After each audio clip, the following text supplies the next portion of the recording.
जय माँ लक्ष्मी। आमर माणबसा लक्ष्मी पुराणर आरंभ महालक्ष्मी अष्टकमु होती। 8 पद विशिष्ट स्त्रोत माँ लक्ष्मी को प्रसन्न करने इंद्र रचना करथिले। प्रथमे जानिबा लक्ष्मी शब्दर अर्थ कौन। संस्कृत शब्द लक्ष्य रु लक्ष्मी शब्द आसीची। लक्ष्य अर्थात गोटे लक्ष्य बा गोल एम इच्छा जहाँ भी कहीपर।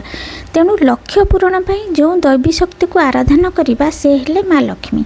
जहाँ भी आमर लक्ष्य हो धन संतान ऐश्वर्य जश ख्याति बुद्धि विद्या मोक्ष सबु लक्ष्य जो देवी शक्ति पूरण करती से हेले माँ लक्ष्मी। माँ लक्ष्मीकर 8टी रूप रही। आदिलक्ष्मी धनलक्ष्मी धान्यलक्ष्मी गजलक्ष्मी संतान लक्ष्मी वीरलक्ष्मी बा धैर्यलक्ष्मी विद्यालक्ष्मी और विजयलक्ष्मी। एमानक नामरू जानिपारुथिबे एमाने केउं लक्ष्य रे आवाहन हुअन्ति। नेक्स्ट वीडियो रे महालक्ष्मी अष्टक विषय रे कहिबी।